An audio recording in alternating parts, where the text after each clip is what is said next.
But first on that, the question of spending on defence. The Albanese government is under huge pressure now to review not just the total spend, as it should do, but what are we actually spending the money on? Now, last week, and following a reasonable request from our American allies, they asked that we lift spending from the current 2% of GDP to 3.5%. Now, the government's leadership team, including the Prime Minister, Defence Minister Miles and the Foreign Minister, Penny Wong, played the we won't be bullied by any other country, including the United States, on what we spend on defence. The 3.5 figure was floated by US Defence Secretary Pete Hegseth on a recent visit to Singapore.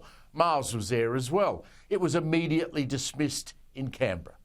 And you have to ask how that looks today, after all of the NATO countries, bar Spain, agreed to Donald Trump in one form or another to boost the GDP measure of spending against defence by putting it up to 5%. Now, as I said, we'll hear from former four-star General Jack Keane shortly, who believes we need to spend more.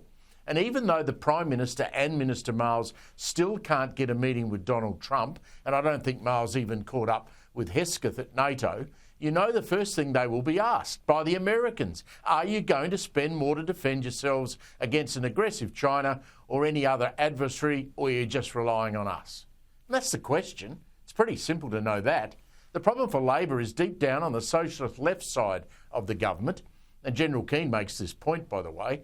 Those flavours of government are much happier when they're spending up big on social welfare projects and other government social policies that they are on. Then they don't want to spend money on missiles and ships and drones and planes.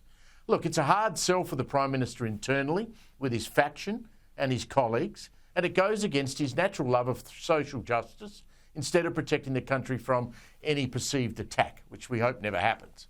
I mean, that said, the Australian newspaper today reports that from July 13 to August 4 this year, so in a few weeks' time, exercise Talisman Sabre will involve 35,000 defence personnel from Australia, the US and 17 other countries, including live fire exercises, amphibious landings and air and marine operations here, and also for the first time in PNG.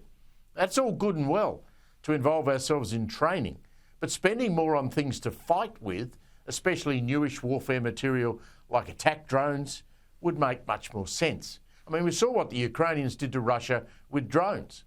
Let's hope when Parliament finally resumes later next month, why again I ask the delay, that the new opposition, they muscle up, especially someone like Andrew Hastie, who will, former SAS, is given some pertinent questions to ask our gun-shy, forgive the pun, some difficult questions.